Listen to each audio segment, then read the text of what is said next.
Hey guys, video number 2 here.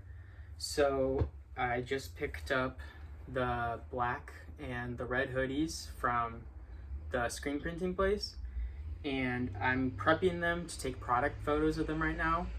So in order to do that, you gotta iron out all the wrinkles and creases on them, because that's just what happens when they're getting manufactured and printed on and shipped around. You know, the hoodies and t-shirts, they're gonna have wrinkles and creases on them. So you wanna get that out before you do any photos.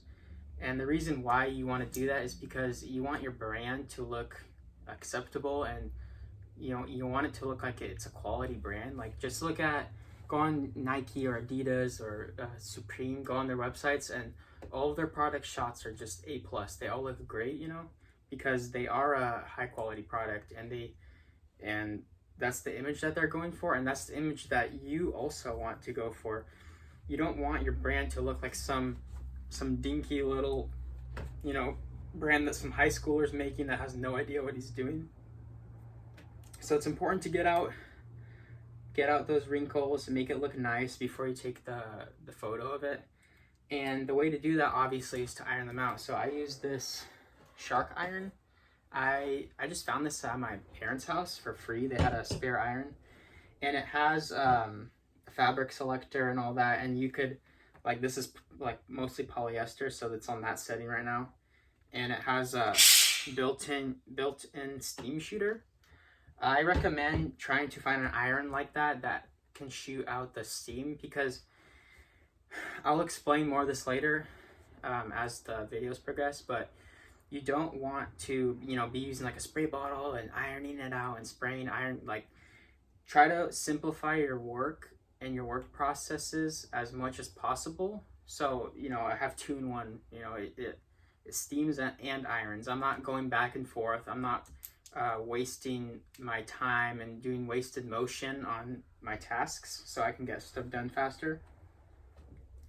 And that kind of concept, it goes for anything you're doing in a business or making a streetwear brand. Try to get the friction out of your work process. Try to make it easier for yourself.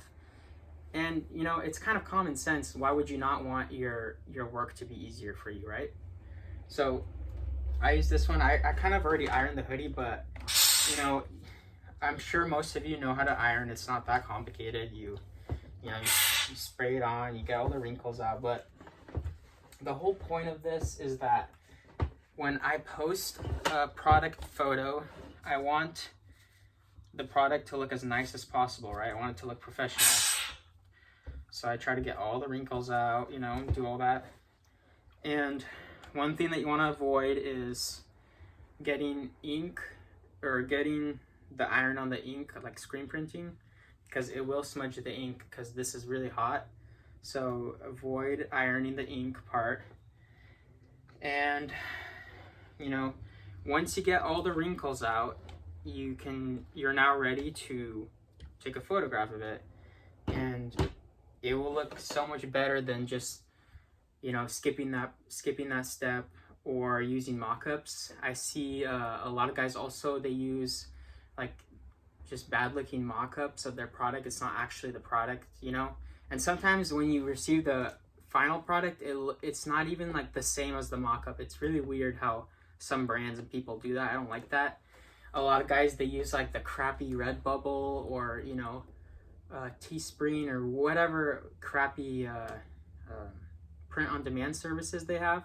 They use those mock-ups of the hoodies and t-shirts, and you could tell within 1 second that those are print on demand services, and they look really cheap and bad. They're not it doesn't look like a quality independent clothing brand, you know what I mean? So you want to get all the wrinkles out, make it look nice for the photo. And then I'll show you guys how I do the photography process too. That's going to be another video, but I'm going to do that next, and I'll probably post that maybe later on in the week. That's a whole other process. One other tip I had before this video is over is I like to, so you can fill up this iron from the top. I'm sure if you have one too, it's like that. It has just a little hole right there to fill it up. but I got this like nice little squeezable bottle out of, you know, from Amazon, because I needed them for my kitchen. So, and I had a couple spares. I think this is a really cool thing to have with the iron, because you can't really get a cup and pour water in there. You're going to just get water all over it, and if it's on, you know, then it's going to steam and make a mess. This is just an easy way to get the water in there, and you can just squirt it out of there. I like it, so I recommend that. But yeah, basically this is the important step before you do the product photography. Make sure that you iron it out, make sure you make it look nice, and if you do that, it will make your brand appeal better and look better for your audience, and it'll look like a better and high quality product. And that's really what you want. You don't want some crappy looking brand, right? You want your brand to look and feel like a Nike product, like an Adidas product. You want it to look, you want it to be nice, right? You want the quality there. So this step shows that you care about your product and that you are giving more value to the consumer, because I want, when you guys look on my website, I want you guys to be looking at the best photos as possible. You know, I want you guys to see the detail in it, and I'm always striving to get the photos as good as possible, you know.